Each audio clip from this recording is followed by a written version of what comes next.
You're walking through the ruins of Kiev in 1240, and the silence is deafening. Where once stood a thriving city of 50,000 souls, now only scattered bones and charred timber remain. This isn't the aftermath of plague or famine. This is what happened when you defied the Mongol Empire. But death itself wasn't the punishment the Mongols feared most. What they truly dreaded was being taken alive. In the next 20 minutes, you'll discover 10 of the most cruel punishments the Mongol Empire inflicted upon their enemies, each one more terrifying than the last. From the methodical torture of enemy generals to the psychological warfare that made entire kingdoms surrender without a fight, these weren't random acts of brutality. They were calculated tools of empire building. And at the end, I'll reveal the one punishment so horrific that even hardened Mongol warriors would beg for a swift death instead. The year is 1219, and Shah Ala ad-Din Muhammad II has just made the gravest mistake of his life. He's executed Mongol envoys, effectively declaring war on Genghis Khan. What followed wasn't just conquest. It was systematic terror designed to echo through generations. The Mongols understood something that modern military strategists are still studying. Fear travels faster than armies. 10. The Carpet of Death. The first punishment that struck terror into the hearts of medieval rulers was known as the Carpet of Death, though the Mongols themselves simply called it practical execution. When the city of Samarkand fell in 1220, the Mongol commanders faced a problem. How do you execute thousands of prisoners without getting your own hands dirty? The solution was as ingenious as it was horrifying. Prisoners were forced to lie face down on the ground, packed tightly together like human tiles. Large wooden boards or felt carpets were then placed over their bodies, and Mongol soldiers would literally dance and feast on top of this living carpet. The weight would slowly crush the victims beneath, their screams muffled by the very material that was killing them. What made this punishment particularly effective wasn't just the death itself, it was the spectacle. Surviving citizens would witness their former leaders and defenders transformed into furniture for their conquerors' celebrations. The psychological impact was devastating. Word of the Carpet of Death spread faster than the Mongol armies themselves, causing cities hundreds of miles away to surrender rather than face the same fate. The Persian chronicler Juvayni, writing decades later, noted that the mere mention of this punishment would cause enemy ambassadors to tremble during negotiations. It wasn't just about killing opponents. It was about reducing them to something less than human, in the most literal sense possible. 9. The Human Arrow Practice. As we move deeper into Mongol brutality, we encounter a punishment that turned human beings into target practice. The Mongols were legendary archers, capable of hitting a moving target from horseback at distances that seemed impossible to their enemies. But maintaining this skill required constant practice, and the Mongols found a way to combine training with terror. Captured enemy soldiers, particularly those who had shown courage in battle, were tied to posts at varying distances from Mongol archers. But this wasn't a simple execution by firing squad. The archers would deliberately avoid vital organs, instead aiming for arms, legs, and non-fatal areas of the torso. The goal was to see how many arrows a human body could take before death, while simultaneously improving accuracy under pressure. What made this punishment especially cruel was its duration. A skilled Mongol archer could keep a victim alive for hours, turning them into a living pincushion while perfecting their aim. Survivors from besieged cities reported watching their bravest defenders reduced to screaming targets, their bodies bristling with dozens of arrows before merciful death finally arrived. The practice served multiple purposes beyond mere cruelty. It maintained the archer's skills during long campaigns, intimidated watching prisoners, and created a grotesque form of entertainment for Mongol soldiers far from home. Chinese sources from the Yuan dynasty period describe variations where multiple archers would compete to see who could place arrows in the most precise locations on human targets. 8. The breaking wheel adaptation. The Mongols encountered the breaking wheel during their Western campaigns and immediately saw its potential for psychological warfare. However, they modified this European torture device in ways that made the original seem merciful by comparison. Traditional breaking wheels would crush bones and leave victims to die slowly, but the Mongol version was designed for maximum public display. Victims were bound to large wagon wheels, and their bones were systematically broken with iron bars, but instead of being left to die, they were kept alive through careful medical attention. Mongol shamans and captured physicians were forced to treat the victims just enough to prevent death while maximizing suffering. The broken but living victims were then displayed at city gates as warnings to approaching armies.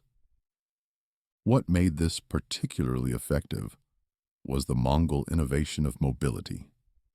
These human displays were loaded onto carts and wheeled from city to city, creating a traveling horror show that preceded the main army. Defenders would see the fate awaiting them days before the actual siege began, often leading to immediate surrender. The psychological impact was so severe that European chroniclers began referring to Mongol armies as accompanied by demons on wheels. The sight of former knights and nobles, their bodies twisted but still conscious, proved more effective than any diplomatic threat. Cities that might have held out for months against conventional siege warfare would open their gates rather than face the wheel. 7. The molten metal crown. Now we enter truly creative territory, with a punishment that combined the Mongols' practical metallurgy skills with their understanding of symbolic power. When Georgian King David VII was captured in 1225, the Mongols faced a unique problem. How do you execute a king in a way that eliminates any possibility of martyrdom while sending a clear message about the fate of royal authority? Their solution was the molten metal crown. A makeshift crown was crafted from available metals, often silver looted from conquered treasuries, and heated until it reached liquid state. The victim would be held down while the molten metal was poured slowly over their head, creating a literal crown of death. The symbolism was unmistakable. This is what royal authority means under Mongol rule. The punishment was reserved specifically for rulers and high nobles who had claimed divine right or special status.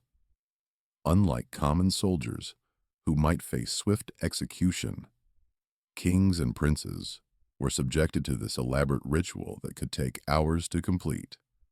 The molten metal would burn through skin and skull while the victim remained conscious, creating a grotesque parody of coronation ceremonies. What made this punishment particularly terrifying was its precision. Mongol metallurgists had perfected techniques for controlling the temperature and flow of a molten metal through their weapons manufacturing. They could ensure the process was slow enough to maximize suffering while creating a spectacle that would be remembered and retold for generations. Contemporary accounts suggest that nobles across Europe began negotiating surrender terms, the moment Mongol armies appeared on their borders. 6. The human pyramid collapse.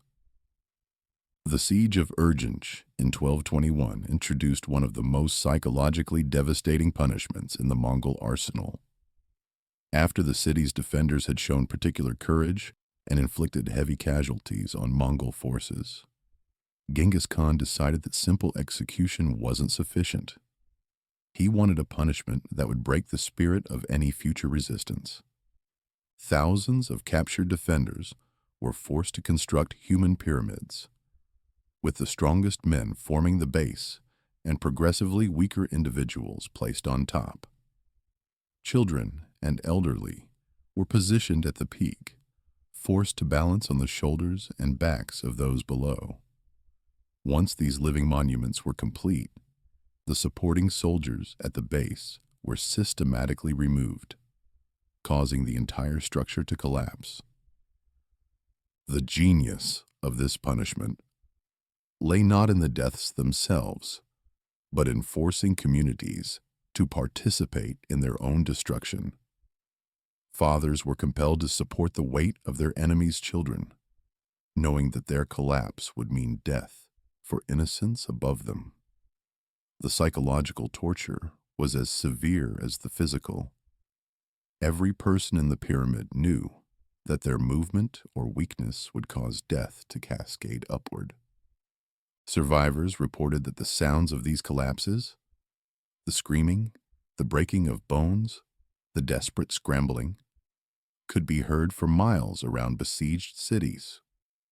The punishment was so effective that cities across Central Asia began surrendering at the first sight of Mongol scouts, preferring occupation to the possibility of becoming human building blocks. 5. The Salt Death. Here's where Mongol ingenuity truly shines through calculated cruelty. During their conquest of the Khwarezmian Empire, the Mongols discovered that many cities relied on salt mines for their economic survival. Rather than simply destroying these resources, they found a way to turn salt itself into an instrument of torture that would make victims beg for the simpler deaths they'd already witnessed.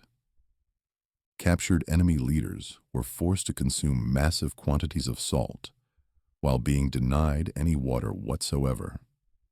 As their bodies began to dehydrate, they would be placed in the desert sun, creating an agonizing cycle where the salt would crystallize in their tissues, while their desperate thirst drove them to madness. But the true cruelty came in the final stage. Victims were offered unlimited water, which their salt-poisoned kidneys could no longer process effectively. The result was a death that could take days to complete, during which victims would experience hallucinations, convulsions, and a desperate thirst that no amount of water could satisfy. Their families and followers were forced to watch as their leaders literally dissolved from within. Their own economic lifeblood turned against them. Which of these punishments do you think you could survive? Comment below. I'm genuinely curious who believes they could outlast Genghis Khan's justice system, because we're only halfway through this list, and things are about to get much worse. 4. The Reverse Flaying. The Mongols elevated the ancient practice of flaying to new heights of horror through their reverse flaying technique. Traditional flaying involved removing skin from a living victim, but the Mongols discovered something far more psychologically damaging, forcing victims to remove their own skin while watching their loved ones undergo the same process. Captured families were provided with sharp knives and given an ultimatum: flay your own family members, or watch us do it to them slowly. Parents were forced to choose between their own agony and their children's suffering. The psychological torment of making these impossible decisions often broke victims' minds before the physical torture even began. What made this punishment particularly effective was its use of hope as a weapon. Victims were told that those who completed the task quickly and thoroughly might be spared, though this mercy was never actually granted. The false promise of survival kept victims compliant and participatory in their own destruction, creating a level of psychological trauma that extended far beyond the immediate victims. Chronicles from the period describe how news of this punishment would cause entire military units to desert rather than risk capture.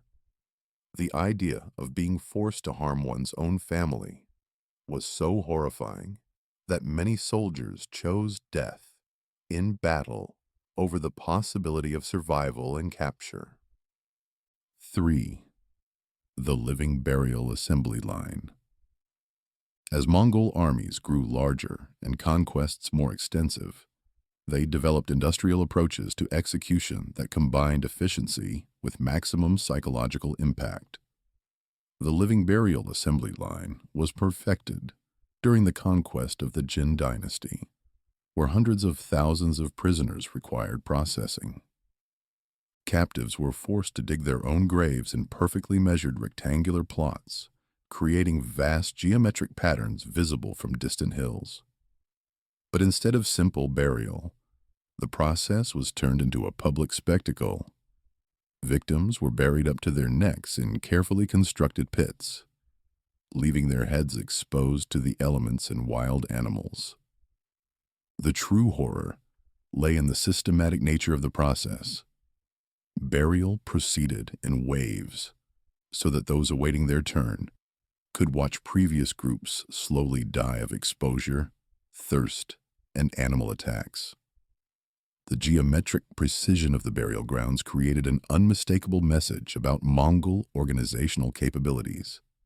This wasn't random brutality, but calculated industrial-scale punishment.